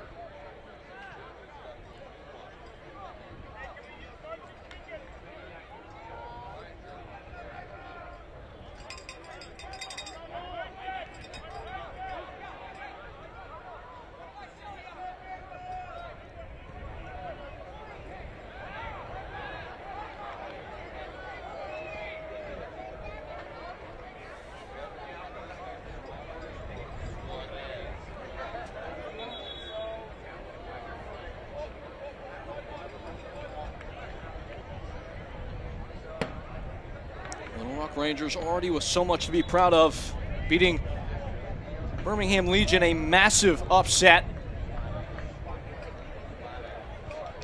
If their journey is to come to a close tonight, nowhere close to that point just yet, they would have nothing to hang their head about. Max Glasser, closed by Dubé.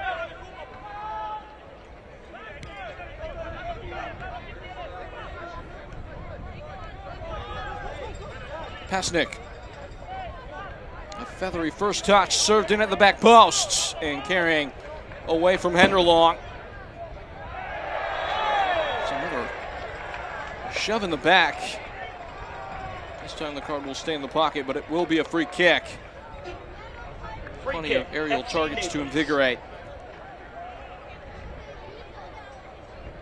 And that just tells you, even if they're winning 2-0, they still want to see themselves putting just another one in the books, and that extra effort of going towards any single ball, you know, it's leading to this kind of contact that we've been having lately in the last, what, 20, 15 minutes more than in the first half. Certainly feels like the physicality has turned up a notch. See how much Naples commits to attacking the set piece. Always got to weigh that against how many you leave back to try and stop a counter. Flicked on at the near post. Stumbling out towards this near boundary. Chased down by Farine.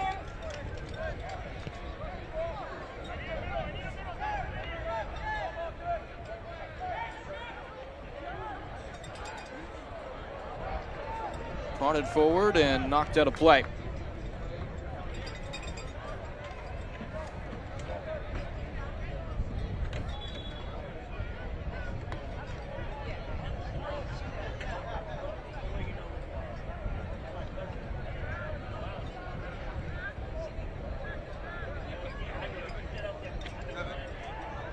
Scrap for it. Gathered up. Henderlong set for Farine. It goes careening ever so closely to the upper 90. Raises everybody in the house, but harmlessly out for a goal kick. And again, what a good combination between these two players, knowing exactly, you know, how to combine in this attacking third. Such a great opportunity. How he lifts the ball to give it that effect. Incredible. It's another opportunity that ends up not going into the goal and could have been such a great one. Technique is so good there. For lack of chances, they haven't scored. You know, they have been putting themselves out there. Farine anxious to maybe get another look at goal. Unable to fully secure possession. Yes. Now the switch. He's like, I scored the first one. I want some more. He's been quiet ever since that penalty kick goal.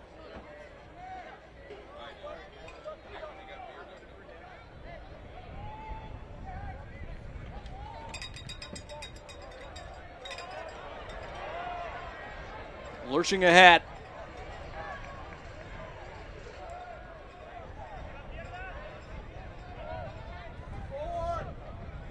Torres. Glasser. Tiki-taka stuff now. Just showing the versatility of play, FC Naples. They can be direct if they want. They can also knock it around. Looks like Rodolfo Zulia has set up in the back line as a center back.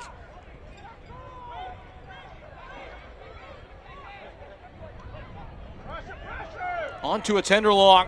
Taken off his toes and flushed away.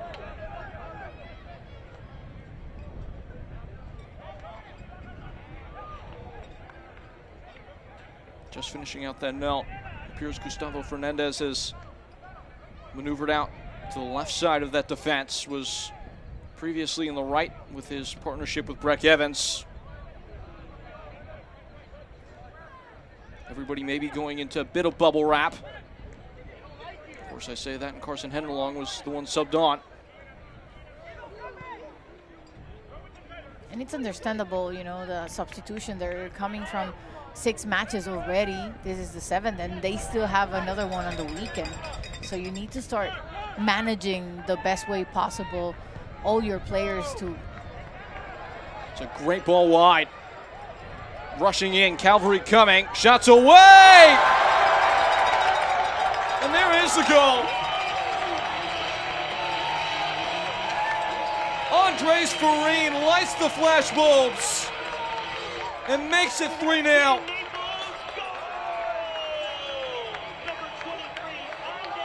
And we were talking about Farine, how he wanted another one. He scored the first one.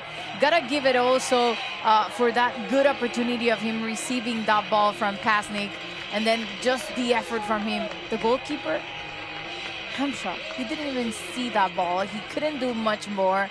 And Farine finally gets his second one of the season, right? First one in US Open Cup. He put the defender in a blender there. Yeah, both of them. They didn't know exactly what to do. And you know, it's always good when you see a goal that comes from one flank to the other. That tells you how fast they're moving. And that's when you drag the mark and allow your other player to be like left by himself in terms of when you go on target. And just to maybe illustrate for you exactly how impressive this performance was tonight and has been for FC Naples. Maybe more on that here in a second. The Rock Rangers trying to get the goal back immediately. Coca. Able to chop a ball in, it's shuttled away. But just resuming that, this is a Little Rock Rangers side that only conceded 3 goals last year in USL 2 play. Now, not all the same faces back in the fold here for this Open Cup run. But this has been a defensively sound outfit that, oh, by the way, also got a shutout against a USL Championship side the last time out. It's more danger here now, though. And just taken high. It was Farine who was chasing in, looking for his brace. Yeah, he was looking for another one. That's the resource that you had available when you're seeing the goalkeeper leaving that space, but you don't have much more time to control it. Just go directly and shot it on target. Half shot closing the angle enough to put Farine off. I always tell you to close the space as soon as the player takes the touch and moves the ball on from their foot. He did a good job of that there. Could Hamshaw have done a little bit more in the Farine goal, or it was impossible for him? That is not my job. Yeah, I think he didn't even saw it coming. There was a player in front of him, like blocking him a little bit of the view, and couldn't even move. He did the statue there. He's had a tough outing. Yeah. His goal has been peppered.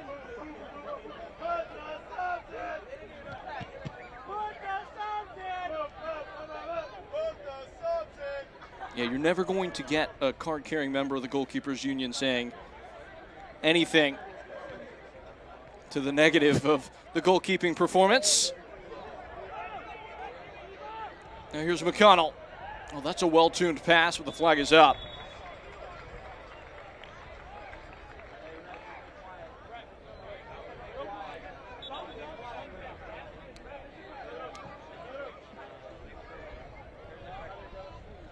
What a job that's been done by Matt Poland and company, the youngest manager in the USL League One, to get this kind of professional tune out of this bunch this early. Pretty impressive stuff. He already did it, you know, and now he's 11 minutes away from making it into round 3. Last time it was stopped by Chicago Fire. We'll see, because next round still going to be, you know, USL teams. There's a probability that they could make it onto 4th round. Why not? What that might do to make some young fans who don't know much about the game fall in love with the sport. A cup run, nothing better to maybe accomplish that task. Come on, it's so Wednesday night and there's crowd in a club that only started playing a month ago. Like, it seems surreal, but it tells you about how people want to have these spaces and be able to support their local teams. That's always fantastic to see. Especially with, and you're going to hear this a lot over the next year, with a World Cup around the corner. Talk about support your local. This is what it looks like. And that goes true for Little Rock Rangers as well. That moment against Birmingham, maybe there's a young fan out there that decides this is going to be the sport that they fall in love with because of that game. Hopefully. That is the goal, yep. This is the longest standing competition in the sport in this country, and those moments are exactly why. Oh, that's a beautiful ball, breezing forward. In 5th gear here, FC Naples. Purpa in the tight spaces, linking well. Purpa to the byline. I think he may have gotten over that line. How many plays have we seen coming from one flank or even from the middle and just putting those long balls into the space?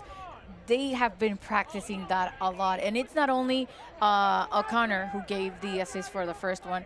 We've seen Glasner, Pasnik just trying to do that. And that means practice and training and effort in terms of creating the cohesion between the teammates. That's something Matt Poland talked to us about in the build-up to this game, as this one has stepped away the near edge of the 6. How they were maybe more than anything using the time that they have between matches right now, working on their ability to pattern together inside the final third. You know, it's a sport that always is in motion. You don't get to run plays like you do in other sports.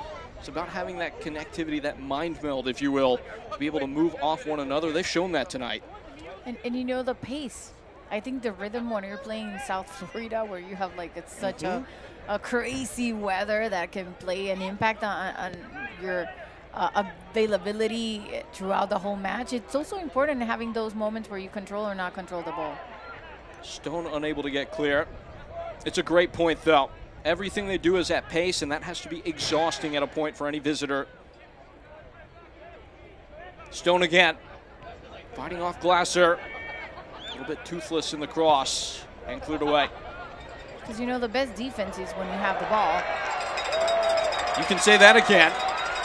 On the run, galloping forward. In for Henderlong, it's saved. Hampshire puts a stamp on it. And now they get clear. That is not a man that's been denied much as of late. Henderlong was in one-on-one, and Hampshire stood on his head. And plenty of green grass on the opposite side now.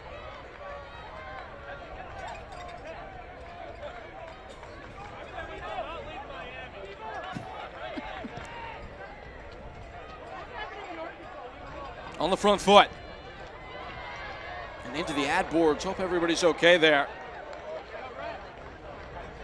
Chance to look back at that wonderful bit of goalkeeping from Henry Hampshaw. Such a perfect counter attack.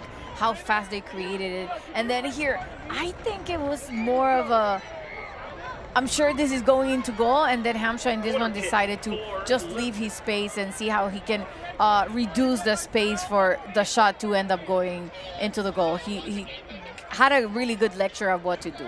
Credit to him, he sensed the run from Henderlong coming, almost decided to make that Yes. sprint up before the ball was released. Here it comes.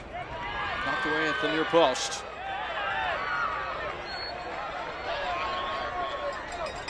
Blake stumbles. Pasnick has it pilfered. Fair play. Would have been a denial of a goal-scoring opportunity potentially. If not, Delgado will come up and catch. Yeah, I think that could have been a yellow card or a bigger warning. It was a player, and definitely just a clear chance of putting himself out there and finding a good shot for the fourth one.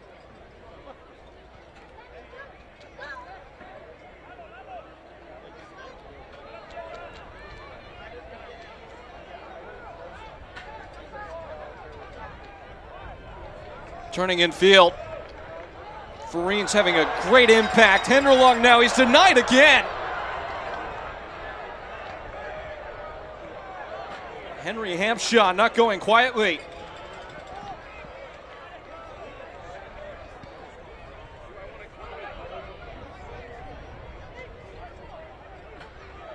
Naples undaunted, not tipping their hat. Perpa. Oh, wow. Henderlong unable to latch on. Fareen, it's blocked. Did it come off a hand? No. Second effort is wiped away.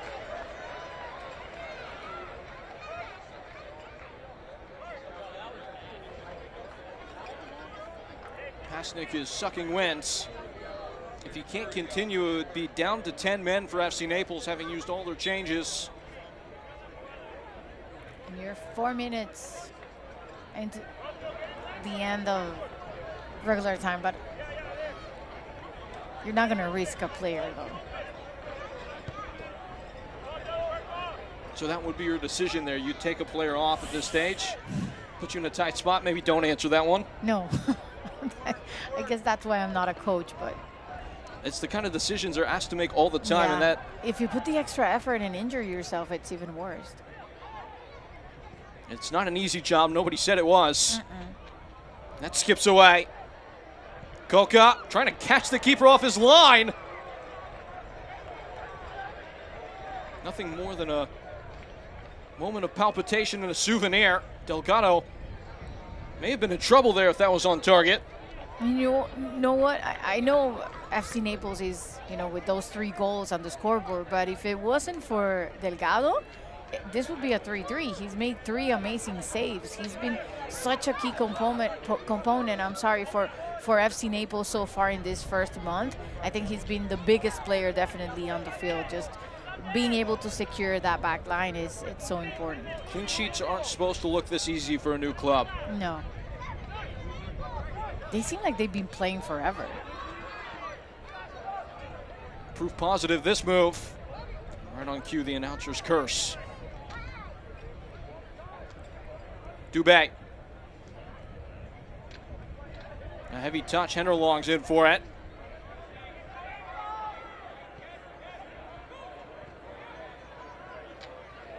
Just no relent from FC Naples either. Still pressing high.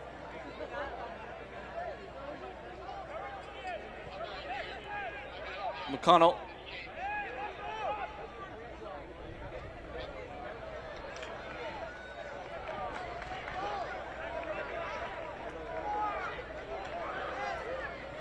Wriggling away. It's taken from the custody of Fareen.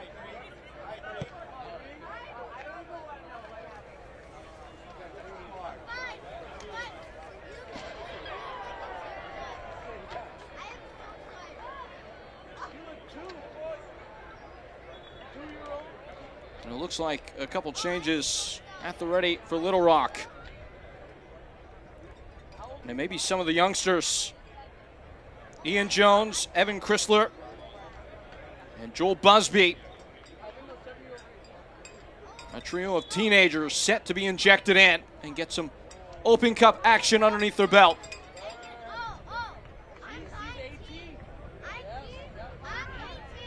Substitution for Little Rock. Entering the And this game is a special moment. Number 19, Samuel Switzer. Number 24, Ian Jones. Number 43, Evan Chrysler.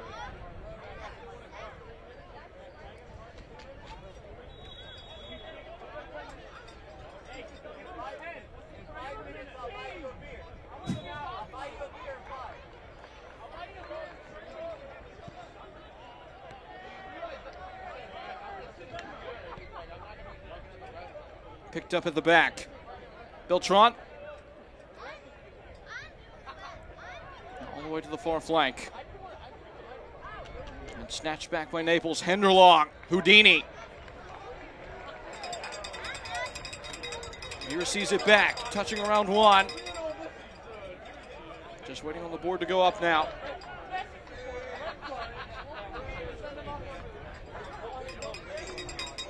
It's 2 minutes.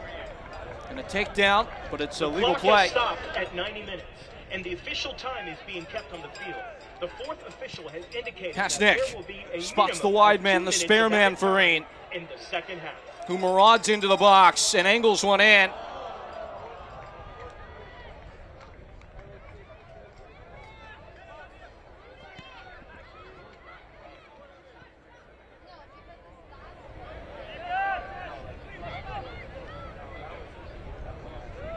Purpa. Rubenstein. Glasser.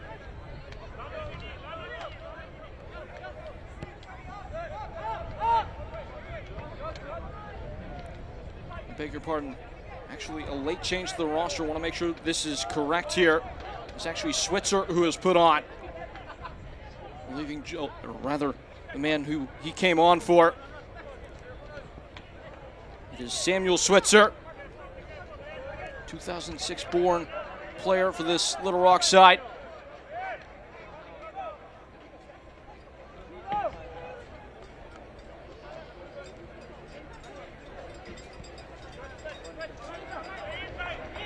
Rangers moving in rounds.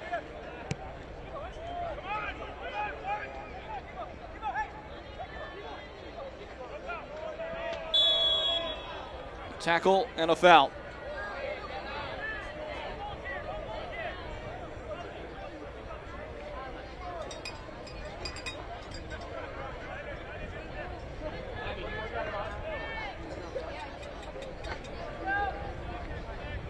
So one last action for Little Rock Rangers. And based on how Kevo McConnell has fancied himself from deep distance, I wouldn't be surprised. He's the one who put them here after all. It will be a delivery. It will get away.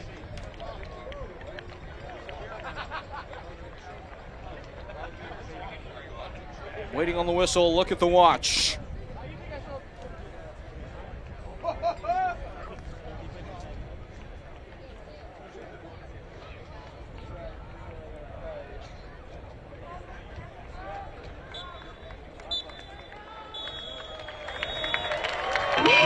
And that is it. 3-0 convincing from SC Naples. They will have their name drawn tomorrow in the third round draw. The final score after tonight's match, FC Naples 3. They take it against Little Rock Rangers 3-0. They scored 40 seconds in. They never looked back. It's incredible what Matt Paulin and what this FC Naples is doing. We were saying how it seems like they've been playing forever, and it's such a good thing to say, and they well deserve to be in the next round. Also, well done by Little Rock Rangers. They found themselves with good chances, good opportunities, but at the end, the difference was made by Delgado on the goal, just being able to not allow them to score any. FC Naples earned the opportunity to have their name pulled tomorrow, 1 p.m. Eastern time on Galazzo will be the draw. Here is how that happened, the highlights from the match that was. SC Naples on their home patch and in full voice straight away. Great ball to unlock it by Kevin O'Connor, and Jaden Onan would do the rest. Amazing by O'Connor, and then, of course, Onan just being that lethal killer in front of the goal without doubting, scoring so early on. That's always important. And then this one coming from a corner kick, Perpa with the assist, and then Evans with the goal. In less than 15 minutes, they were already 2-0. You were thinking throughout that the third might be on its way. Farine would provide in style a bent effort that finds the bottom corner. And that is how it goes. So goes the statistical picture. Possession was really both-sided. Plenty of the ball for Little Rock. Yeah, and then the shots, 20 and 7 on target. They were able to score 3. And then when you talk about the shots for Little Rock, 10, and 1 of them was only on target. Only really made Lalo Delgado work the one time. But that is all she wrote here from Florida. It was sun and fun early. Own it, open things up, and SC Naples would ride across the line. A 3-0 result over Little Rock Rangers for our entire wonderful cast and crew here for our production here today. For my partner, I've been Peyton Gallagher. Folks, again, convincing here from SC Naples. They will move on to the third round. Thanks for being with us.